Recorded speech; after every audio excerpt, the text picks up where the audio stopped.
Hello दोस्तों, radical classes पर आप सभी का स्वागत है। मैं कुलदीप प्लानिया आप सभी का स्वागत करता हूं। यदि आपकी एजुकेशन से रिलेटेड कोई भी क्वेरी है या आपको किसी भी एग्ज़ाम के रिगार्डिंग कोई भी गाइडलाइन चाहिए तो आप मुझसे डायरेक्ट कांटेक्ट कर सकते हैं मेरी ईमेल आईडी पर, या फिर आप हमारे साथ जुड़ सकते हैं चैनल आईडी radicalclasses001@gmail.com। और साथ ही आप वीडियो की PDF फाइल प्राप्त करने के लिए हमारे टेलीग्राम चैनल से ज़रूर जुड़िए, हैंडल @radicalclasses। हमने अभी एक ग्रुप लॉन्च करा है दिल्ली पुलिस कांस्टेबल के लिए, जिसमें बिल्कुल आपको सब कुछ गाइडलाइन से लेके एग्ज़ाम संबंधित सभी मटेरियल वगैरह, स्टडी मटेरियल सभी आपको फ्री उपलब्ध होगा। तो हमें ज्वाइन कीजिए आप टेलीग्राम या व्हाट्सएप पर। ठीक है, आज का हमारा टॉपिक है राज्यपाल। तो राज्यपाल को आज हम विस्तार से समझेंगे उसके अनुच्छेदों के माध्यम से। ठीक है, तो राज्यपाल जो आता है वो राज्य कार्यपालिका के अंदर, ठीक है, राज्य कार्यपालिका जो अनुच्छेद 153 से 167 तक है। और राज्य कार्यपालिका में राज्यपाल, मुख्यमंत्री और राज्य के महाधिवक्ता, जो राज्यपाल है उसके प्रॉपर अनुच्छेद 153 से 162 है। देखिए, राज्यपाल राज्य का कार्यकारी प्रमुख होता है, यानी संवैधानिक प्रमुख। ठीक है, जैसे हमने देखा था राष्ट्रपति होता है। ठीक है, राष्ट्रपति, राज्यपाल। जिस तरह से राष्ट्रपति केंद्र में कार्यकारी प्रमुख है, वैसे ही राज्यपाल के पास लगभग बहुत कुछ उस जैसी ही शक्तियाँ राज्य जो कार्यपालिका है उसमें है।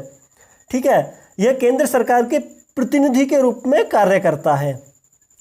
ओके, कार्यकारी प्रमुख या संवैधानिक प्रमुख होने के साथ साथ यह जो कार्य करता है वो केंद्र सरकार के प्रतिनिधि के रूप में कार्य करता है। और खास बात, एक व्यक्ति 2 या 2 से अधिक राज्यों का राज्यपाल नियुक्त हो सकता है। यह व्यवस्था 7वें संविधान संशोधन अधिनियम 1956 द्वारा की गई। ठीक है, हमारे संविधान में अनुच्छेद 153 में कहा गया है कि राज्यपाल यानी राज्यों के राज्यपाल होंगे। नेक्स्ट, अनुच्छेद 154 क्या है? राज्य की कार्यकारी शक्ति राज्यपाल में निहित होगी। ठीक है, जिस तरह केंद्र की कार्यकारी शक्ति राष्ट्रपति में निहित थी, वैसे ही यहाँ पर कार्यकारी शक्ति जो है वो राज्यपाल में निहित है। साथ ही मंत्रिपरिषद, जो राज्य मंत्रिपरिषद है, वो राज्यपाल को सहयोग तथा सलाह देगी। लेकिन यहाँ पे राज्यपाल, राष्ट्रपति उस सलाह को मानने के लिए बाध्य है, लेकिन राज्यपाल इस सलाह को मानने के लिए बाध्य नहीं है। नेक्स्ट, अनुच्छेद 164, इस मंत्रिपरिषद की नियुक्ति राज्यपाल द्वारा होगी। ठीक है, मंत्रिपरिषद की नियुक्ति राज्यपाल करेंगे, जैसे केंद्र में राष्ट्रपति करते हैं वैसे ही। नेक्स्ट, राज्यपाल पर इस आधार पर प्रश्न नहीं उठाया जा सकता कि उसे विवेकानुसार निर्णय लेने का अधिकार था या नहीं, यानी वो अपने विवेक से निर्णय ले सकता है और उसके निर्णय पर कोई प्रश्न नहीं उठाया जाएगा। देखिए, राज्यपाल के संवैधानिक विवेकाधिकार के बारे में जानते हैं। जो उसके संवैधानिक विवेकाधिकार हैं, यानी जो संविधान ने उसे अधिकार दिए हैं उसके विवेक के लिए, तो क्या है? पहला, राष्ट्रपति के विचारार्थ किसी विधेयक को आरक्षित करना। जो राष्ट्रपति को एक विधेयक भेजने के लिए वह उसे अपने पास रख सकता है और उसे राष्ट्रपति के पास भेज सकता है, वो उसे आरक्षित कर सकता है किसी विधेयक को। आगे हम समझेंगे किस प्रकार। राज्य में राष्ट्रपति शासन की सिफारिश करना, ठीक है, ये भी उसका संवैधानिक विवेकाधिकार है। पड़ोसी केंद्र शासित राज्यों में बतौर प्रशासक के रूप में कार्य करते समय, जब वह केंद्र शासित राज्य में बतौर प्रशासक है तब भी। असम, मेघालय, त्रिपुरा और मिजोरम के राज्यपाल द्वारा खनिज उत्खनन की रॉयल्टी के रूप में जनजातीय जिला परिषद को देय राशि का निर्धारण। राज्य के विधान परिषद एवं प्रशासनिक मामलों में मुख्यमंत्री के से जानकारी प्राप्त करना। ठीक है, ये सभी उसके संवैधानिक विवेकाधिकार हैं। नेक्स्ट हम बात करते हैं राज्यपाल के नियुक्त होने के लिए अर्हता क्या क्या है। ये अनुच्छेद 157 में दिया हुआ है। वह भारत का नागरिक हो और 35 वर्ष पूर्ण कर चुका हो। ठीक है, ये 2 चीज़ें हैं। लेकिन वर्तमान समय में 2 चीज़ें और ऐड कर दी गई हैं। क्या? कि वह उस राज्य से संबंधित नहीं होना चाहिए जहाँ उसकी नियुक्ति की जा रही है, क्योंकि इससे राजनीति पर इफेक्ट होगा। ठीक है, मुख्यमंत्री और राज्यपाल के बीच पॉलिटिकल वार हो सकता है, उसे इग्नोर करने के लिए ये व्यवस्था की गई है। राज्यपाल की नियुक्ति के लिए मुख्यमंत्री से परामर्श, यानी राष्ट्रपति राज्यपाल की नियुक्ति करते समय वहाँ के मुख्यमंत्री से परामर्श करेंगे। नेक्स्ट, राज्यपाल के पद की शर्तें। राज्यपाल की पद की क्या शर्तें हैं, ये अनुच्छेद 158 में दिया हुआ है। जिस तरीके से राष्ट्रपति की पद की शर्तें थी, वह न तो संसद का सदस्य होना चाहिए, नहीं विधानमंडल का सदस्य, ये बात सबसे महत्वपूर्ण होती है। लाभ का पद नहीं होना चाहिए और भवन उपलब्ध होता है, ठीक है, उपलब्धि विशेषाधिकार और भत्ते प्राप्त होते हैं और ये सभी उसके कार्यकाल के दौरान कम नहीं किए जाते। साथ ही वह 2 या 2 से अधिक राज्यों में राज्यपाल नियुक्त होता है तो उसे क्या उपलब्धि और भत्ते मिलने हैं, ये बात राष्ट्रपति निर्धारित करते हैं और वो जितने राज्यों में नियुक्त है वहाँ के राज्य सरकारें उसे मिलकर ये सब चीज़ें प्रदान करती हैं। नेक्स्ट, राज्यपाल की नियुक्ति। राज्यपाल की नियुक्ति अनुच्छेद 155, राज्यपाल की नियुक्ति राष्ट्रपति द्वारा की जाती है, ठीक है, लेकिन यह केंद्र सरकार द्वारा मनोनीत होता है। केंद्र सरकार मनोनीत करती है लेकिन नियुक्ति उसकी राष्ट्रपति करते हैं। राज्यपाल का कार्यालय, बहुत महत्वपूर्ण बात है, एक स्वतंत्र संवैधानिक कार्यालय है, एक स्वतंत्र संवैधानिक कार्यालय है, ठीक है। यह केंद्र सरकार के अधीनस्थ नहीं होता, यानी केंद्र सरकार के अधीनस्थ यह नहीं होता है। साथ ही हमारे देश में राज्यपाल की नियुक्ति के लिए हमने कनाडा मॉडल को अपनाया है। ये जो मॉडल है ये कनाडा मॉडल है, ठीक है। नेक्स्ट, राज्यपाल का कार्यकाल 5 वर्ष के लिए होता है, अनुच्छेद 156 में दिया हुआ है। वास्तव में वह राष्ट्रपति के प्रसाद पर्यंत पद धारण करता है, ठीक है। राष्ट्रपति जब चाहे उसे वापस बुला सकते हैं और उसके बचे हुए कार्यकाल के लिए उसे दूसरे राज्य में स्थानांतरित भी कर सकते हैं और वह दोबारा नियुक्त भी किया जा सकता है, ठीक है। वह अपने कार्यकाल के उपरांत भी पद पर बना रहता है जब तक उसका उत्तराधिकारी पद ग्रहण न कर ले, यानी उसका समय पूरा हो जाने के बाद भी वह अपने पद पर बना रहेगा जब तक कि दूसरा नया राज्यपाल नहीं आ जाता। नेक्स्ट, मान लो उसकी मृत्यु हो गई है तो राज्यपाल कौन रहेगा? राज्यपाल का पद भी राष्ट्रपति की तरह खाली नहीं रहता है। तो यदि राज्यपाल की मृत्यु हो गई है तो ऐसे समय में जो उच्च न्यायालय के मुख्य न्यायाधीश होंगे वो राज्यपाल का पदभार संभालेंगे, ठीक है। और ये त्यागपत्र अपना किसको देता है? तो राष्ट्रपति को। कभी भी किसी भी समय राष्ट्रपति को अपना त्यागपत्र दे सकता है। शपथ कौन दिलाता है इसे? तो उच्च न्यायालय के मुख्य न्यायाधीश और उनकी अनुपस्थिति में वरिष्ठतम न्यायाधीश शपथ दिलाते हैं। ये अनुच्छेद 159 में बोला गया है। नेक्स्ट, राज्यपाल की शक्तियां। तो राज्यपाल की बेसिकली 4 शक्तियां हैं: कार्यकारी शक्तियां, विधायी शक्तियां, वित्तीय शक्तियां, न्यायिक शक्तियां। और कूटनीतिक शक्ति, सैन्य शक्ति, आपातकालीन शक्ति, ये शक्तियां राष्ट्रपति के पास थीं, ठीक है, लेकिन राज्यपाल के पास नहीं है। तो हम पढ़ते हैं एक एक शक्तियों के बारे में।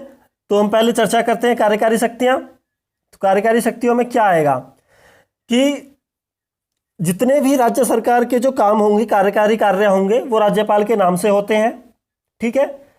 और वह मुख्यमंत्री और मंत्री परिषद जो होती है यानी मंत्रियों की नियुक्ति करता है। और एक महत्वपूर्ण बात, छत्तीसगढ़, मध्य प्रदेश, झारखंड तथा उड़ीसा में राज्यपाल द्वारा नियुक्त जनजाति कल्याण मंत्री होते हैं, ठीक है। और यह महाधिवक्ता, एडवोकेट जनरल को नियुक्त कर सकता है, उसे हटा सकता है। ये उपबंध अनुच्छेद 165 में दिया गया है। राज्य निर्वाचन आयुक्त को नियुक्त करता है। राज्य लोक सेवा आयोग के अध्यक्ष और सदस्य को नियुक्त करता है, लेकिन वह इन्हें हटा नहीं सकता, ठीक है, सिर्फ नियुक्त करता है।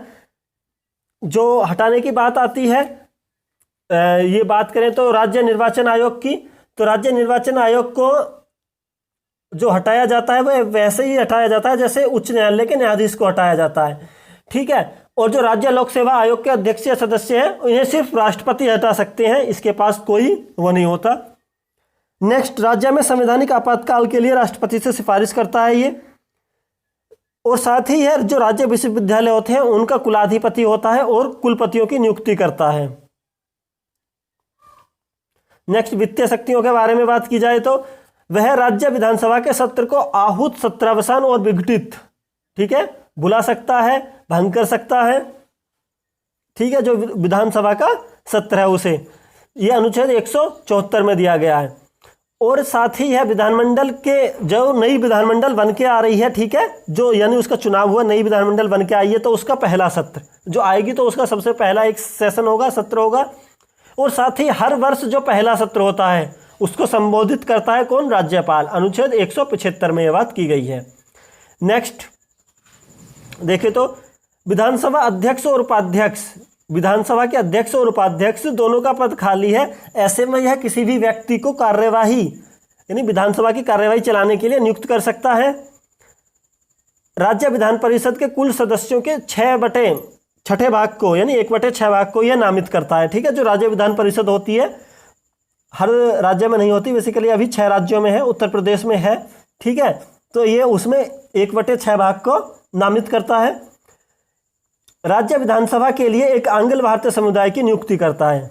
ठीक है, एक आंग्ल भारतीय समुदाय की नियुक्ति। विधेयक से संबंधित अधिकार जो इसके हैं वो अनुच्छेद 200 में दिए गए हैं। तो क्या है? यह विधेयक को स्वीकार कर सकता है यानी पारित कर सकता है। जब भी कोई विधेयक होगा तो विधान सभा से पास होने के बाद वह राज्यपाल के पास जाता है, जैसे राष्ट्रपति के पास जाता था। तो उसमें इसके पास जो शक्तियां हैं यह उसे स्वीकार कर सकता है और पुनर्विचार के लिए भेज सकता है। अगर पुनर्विचार के लिए भेजेगा और सभा ने उसके पास दोबारा भेज दिया तो दोबारा वो पुनर्विचार के लिए नहीं भेज सकता, उसे ये प्रस्ताव पास करना ही होगा। ठीक है, विधेयक। लेकिन एक शर्त है कि यह धन विधेयक नहीं होना चाहिए, क्योंकि धन विधेयक में राज्यपाल की पूर्व अनुमति होती है। नेक्स्ट, विधेयक को राष्ट्रपति के विचार के लिए सुरक्षित रख सकता है। ये होता है, इसे अधिकार मिलता है अनुच्छेद 201 में। ठीक है, ये जो विधेयक को रखता है ज़्यादातर राष्ट्रपति के पास भेजने के लिए, ये ऐसे प्रावधान होते हैं जहाँ पे कि उच्च न्यायालय की स्थिति को वो ठेस पहुँचा रहा हो, ठीक है, या फिर राष्ट्रीय महत्व का हो, या फिर जो संविधान है उस पर कुछ आँच आने की बात हो। ये अध्यादेश की घोषणा कर सकता है राष्ट्रपति के समान ही, जो अनुच्छेद 213 के अंतर्गत आती है। और बात करें तो अध्यादेश वही 6 महीने तक, और जब राज्य विधानसभा शुरू हो जाएगी तो इसके 6 हफ्ते तक ये बना रहेगा। विधानसभा उसे विधेयक ला के पास भी कर सकती है, वरना वो खुद ही खत्म हो जाएगा। नेक्स्ट, वह राज्य वित्त आयोग, राज्य लोक सेवा आयोग, नियंत्रक एवं महालेखा परीक्षक की रिपोर्ट को राज्य विधानसभा के सामने प्रस्तुत करता है। नेक्स्ट, वित्तीय शक्तियां, तो वह वित्तीय विवरण जो राज्य बजट होता है उसे पेश करवाता है। ठीक है, साथ ही धन विधेयकों को राज्य विधानसभा में उसकी पूर्व अनुमति के बाद ही प्रस्तुत किया जाता है। अनुदान की मांग के लिए राज्यपाल की सहमति जरूरी होती है। और एक महत्वपूर्ण पॉइंट, पंचायतों तथा नगरपालिकाओं की वित्तीय स्थिति को हर 5 वर्ष बाद समीक्षा के लिए वित्तीय आयोग का गठन, ठीक है, राज्य वित्तीय आयोग का गठन राज्यपाल करता है। नेक्स्ट, न्यायिक शक्तियाँ, तो न्यायिक शक्तियाँ क्या क्या है? न्यायिक शक्तियों में इसका सबसे महत्वपूर्ण पॉइंट यही आता है कि यह उच्च न्यायालय के न्यायाधीश की नियुक्ति करता है, लेकिन इस मामले में राष्ट्रपति से विचार किया जाता है, जो अनुच्छेद 217 बोलता है। ठीक है, और यह उच्च न्यायालयों के साथ साथ जिला न्यायाधीश जो होते हैं उनकी भी नियुक्ति करता है, स्थानांतरण या प्रोन्नति करता है, जो अनुच्छेद 233 में बात कही गई है। नेक्स्ट, वह राज्य न्यायिक आयोग से जुड़े लोगों की नियुक्ति भी करता है, जो राज्य न्यायिक आयोग होते हैं उनकी भी नियुक्ति करता है अनुच्छेद 234 के तहत। और क्षमादान की शक्ति, अनुच्छेद 161, व्यक्ति को क्षमा करने की जो बात की गई है।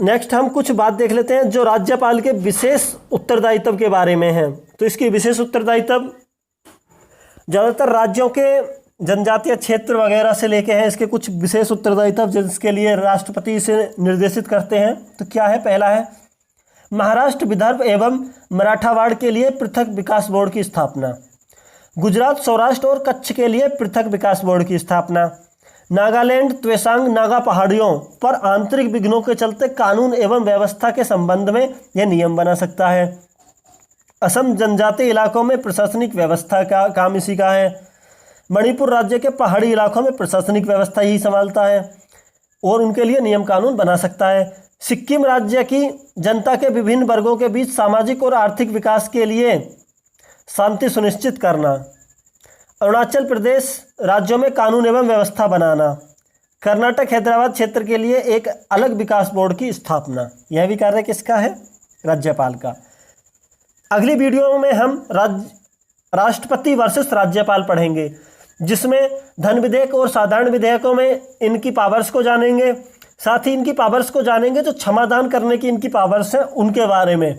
ठीक है, तो आप नेक्स्ट वीडियो को भी जरूर देखना। इससे पहले हमारी 2 वीडियोस हैं राष्ट्रपति पर, जिसमें एक राष्ट्रपति के अनुच्छेद और दूसरे में राष्ट्रपति की शक्तियों के बारे में विस्तार पूर्वक समझाया गया है। वीडियो को कंप्लीट देखने के लिए आपका बहुत बहुत धन्यवाद। रेडिकल क्लासेस को सब्सक्राइब जरूर कीजिए। अगर वीडियो पसंद आई हो तो लाइक, कमेंट और शेयर जरूर करना। थैंक यू, नमस्ते।